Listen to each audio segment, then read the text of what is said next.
आप सभी का स्वागत करते हैं भोजपुरी एंटरटेनमेंट यूट्यूब चैनल पर। आ गया एक बार फिर बहुत ही बवाल और बहुत ही धमाकेदार भी अपडेट को लेकर। जो अपडेट है भोजपुरी के ट्रेंडिंग स्टार हिट मशीन कहे जाने वाले मिस्टर खेसारी लाल यादव जी के भैया पहले छठ सॉन्ग का रिलीजिंग डेट आ गया। पोस्टर भी भैया रिलीज़ कर दिया गया है, जैसा कि आप सभी लोग स्क्रीन पर देख पा रहे होंगे। जिस बेहतरीन और लाजवाब भैया छठ सॉन्ग का नाम है बिहारी पिया। इस गाने को भैया कल सुबह 6:15 पर ग्लोबल म्यूजिक जंक्शन के ऑफिशियल चैनल पर भैया रिलीज़ कर दिया जाएगा। बात की जाए भैया इस गाने की, तो इस गाने को भैया गाया है भोजपुरी के ट्रेंडिंग स्टार हिट मशीन कहे जाने वाले मिस्टर खेसारी लाल यादव जी ने। और वहीं पर भैया इस गाने के लिरिक्स को लिखा है विशाल भारती जी ने, और म्यूज़िक है भैया विक्की बॉक्स जी का, और भैया इसके वीडियो डायरेक्टर हैं पवन पाल जी।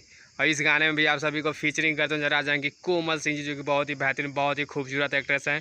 तो कल भैया सुबह 6:15 पर तैयार हो जाए ग्लोबल म्यूजिक जंक्शन के ऑफिशियल चैनल पर trending star hit machine Khesari Lal Yadav ji का भैया पहला छठ सॉन्ग रिलीज़ होने जा रहा है। तो आप सब ऐसे भी तैयार रहिए। भोजपुरी से जुड़ी ताज़ा खबरों को पाने के लिए भोजपुरी एंटरटेनमेंट चैनल को सब्सक्राइब करना बिल्कुल ना भूलें, और बेल आइकन को जरूर दबाएं, ताकि हमारे चैनल पर भैया जो भी वीडियो अपलोड हो उसका नोटिफिकेशन सबसे पहले आप तक पहुँचे। तो फिर मिलेंगे हम ऐसे ही बॉल और धमाकेदार अपडेट को लेकर। तब तक जय हिंद, जय भोजपुरी।